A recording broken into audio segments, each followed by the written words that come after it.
Você pode controlar o que fala, pode escolher cuidadosamente as palavras que usa, pode pensar antes de responder, pode até construir uma imagem de quem você gostaria que as outras pessoas enxergassem.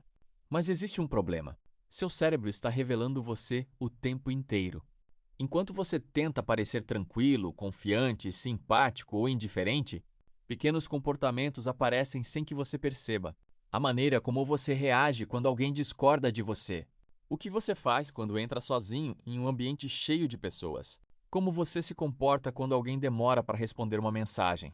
Até mesmo aquilo que você faz quando está completamente sozinho pode entregar pistas sobre a sua personalidade.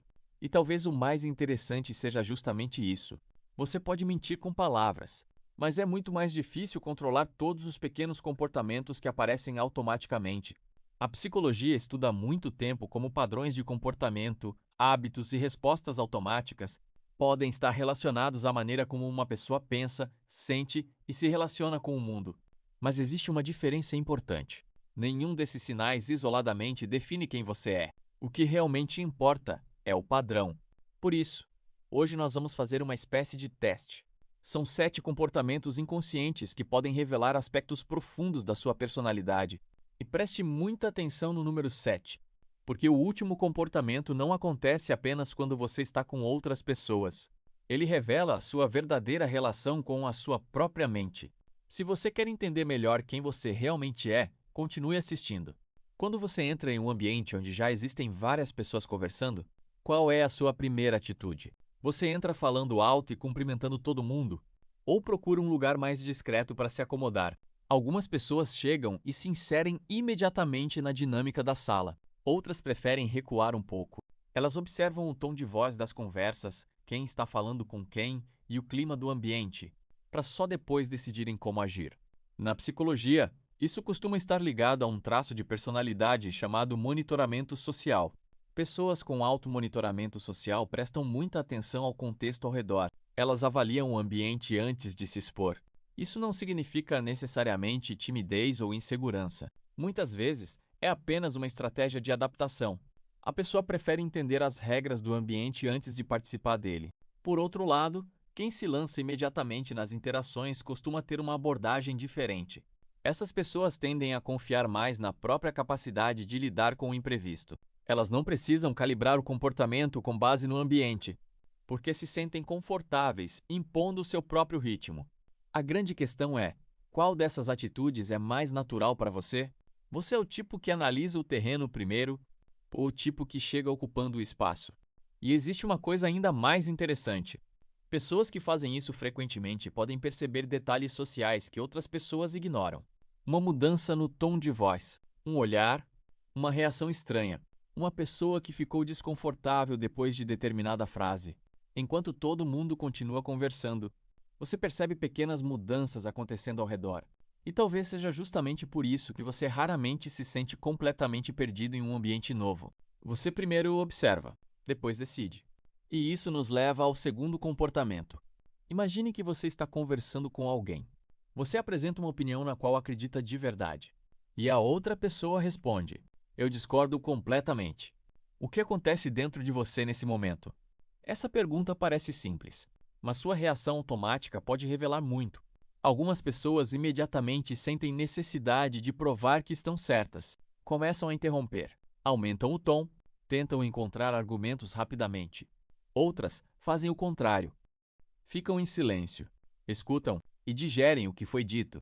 Existem 3 reações opostas diante da discordância. A primeira é a postura defensiva. A pessoa sente que a sua inteligência ou a sua identidade foram atacadas. Por isso, a prioridade passa a ser ganhar a discussão. Não importa muito se a conversa é relevante. O ego entra em jogo. A segunda postura é a retirada imediata. A pessoa simplesmente desiste de argumentar. Ela prefere concordar da boca para fora para evitar qualquer desconforto. E a terceira postura é a curiosidade. É quando a pessoa tenta entender o ponto de vista do outro. Ela faz perguntas. Ela quer saber o motivo da discordância.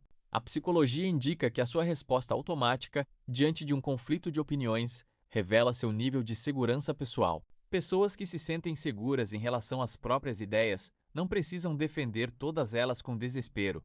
Elas sabem que a opinião de outra pessoa não invalida a delas. Elas conseguem ouvir sem se sentir atacadas. Por outro lado, quando o ego é frágil, qualquer discordância é vista como uma ameaça. E como você costuma reagir? Você tenta convencer a pessoa, prefere desviar do assunto ou fica curioso para entender de onde vem a opinião dela? Eles apenas escutam, ficam em silêncio e deixam a outra pessoa falar. Isso acontece porque a concordância ou discordância pode ser interpretada de duas formas diferentes. Para algumas pessoas, a discordância é uma ameaça ao seu conhecimento ou à sua autoridade. Quando alguém diz "eu discordo", o cérebro interpreta isso como "você está errado" ou "você não sabe do que está falando". Isso ativa uma resposta de defesa, e a pessoa sente necessidade de proteger a sua posição. Para outras pessoas, a discordância é apenas um dado, uma informação diferente. Elas não sentem que a opinião do outro invalida o seu próprio valor. Por isso, conseguem ouvir sem reagir imediatamente. O ponto é, a sua reação inicial não depende do tema da conversa. Ela depende da sua necessidade inconsciente de validação e controle. Quem precisa controlar a percepção alheia tende a reagir mais rápido. Quem é mais seguro em relação às próprias ideias tende a observar primeiro. E você? Sente a urgência de rebater ou consegue apenas ouvir? Agora pense em uma situação do seu dia a dia. Você envia uma mensagem importante para alguém. A pessoa visualiza, se não responde. Passam 10 minutos, 30 minutos, 1 hora, 2 horas. O que passa pela sua cabeça durante esse tempo? A mente de algumas pessoas vai direto para o pior cenário. Será que fiz algo de errado? Será que a pessoa ficou chateada comigo? Será que ela está me ignorando de propósito? Outras pessoas simplesmente seguem o dia sem pensar muito nisso. Elas assumem que a outra pessoa está ocupada, trabalhando ou apenas esqueceu de responder. Essa diferença de reação está diretamente ligada ao seu nível de ansiedade e de apego. Pessoas com apego ansioso tendem a interpretar a ausência de resposta como uma possível rejeição. O silêncio da outra pessoa vira um grande ponto de interrogação. Já pessoas com apego seguro não associam o tempo de resposta ao seu próprio valor ou ao interesse do outro. Para elas, o silêncio é apenas a ausência de comunicação temporária e não um sinal de perigo. A forma como você preenche o silêncio dos outros revela como você enxerga as suas relações. Você preenche esse silêncio com dúvidas sobre si mesmo. Pronto, torno nas 5, mas você come isso que dá zero do mercado, que são preparatoriamente oscilado. Isso nos leva ao quarto comportamento. O que você faz logo depois de cometer um erro em público? Imagine que você cometeu uma falha em uma reunião, trocou o nome de alguém ou derrubou algo na frente de várias pessoas. Algumas pessoas tentam disfarçar imediatamente, mudando de assunto ou fingindo que nada aconteceu. Outras riem de si mesmas, transformando a situação em uma piada para aliviar o clima. E existem aquelas que ficam visivelmente paralisadas, remoendo a falha durante horas ou até dias. A maneira como você lida com o próprio erro revela o seu nível de perfeccionismo e a sua tolerância à vulnerabilidade. Rir de si mesmo é um sinal de maturidade emocional. Significa que você não exige uma imagem impecável para se sentir seguro. Por outro lado, a necessidade de disfarçar ou a paralisia indica um medo profundo de ser julgado. É a ideia de que um pequeno deslize pode destruir a percepção de valor que os outros têm de você. O erro em si é inevitável. O que muda é a narrativa que você cria na sua cabeça depois que ele acontece. Agora, preste atenção no quinto comportamento. Como você reage quando recebe um elogio sincero? Alguém olha para você e diz: "Você fez um trabalho incrível" ou "Você está muito bonito hoje". Qual é a sua resposta automática? Você sorri, aceita e agradece com simplicidade? Ou tenta imediatamente diminuir o valor do elogio?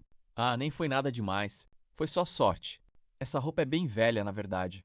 Muitas pessoas têm extrema dificuldade em receber elogios.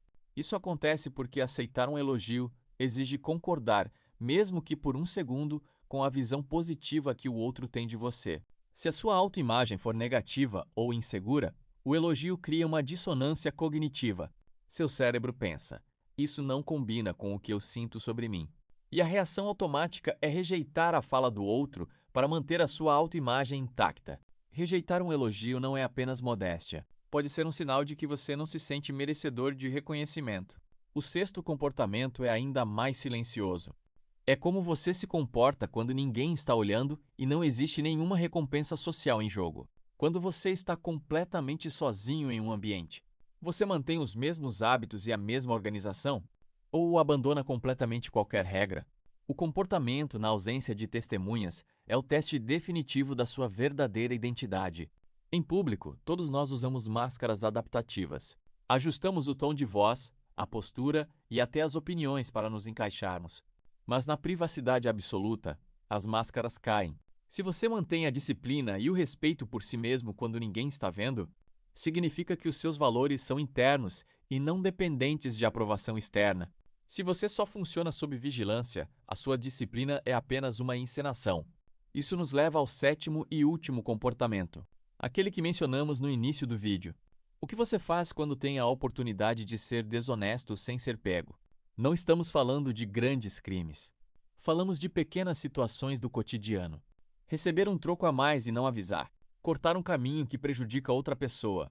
Assumir o crédito por algo que você não fez sozinho. Quando a consequência social é zero, o que guia a sua decisão?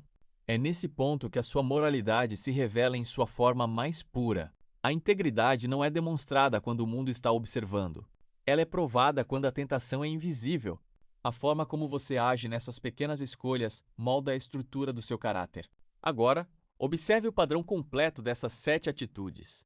Nenhuma dessas atitudes isoladas define quem você é por completo, mas a repetição constante desses padrões diz muito sobre o seu mundo interno.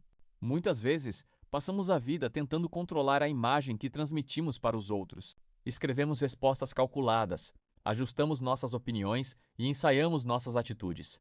Mas os nossos comportamentos automáticos continuam lá, vazando pelos cantos. Eles aparecem na hesitação de uma resposta, na urgência de se explicar, no medo de errar ou na forma como lidamos com a ausência do outro.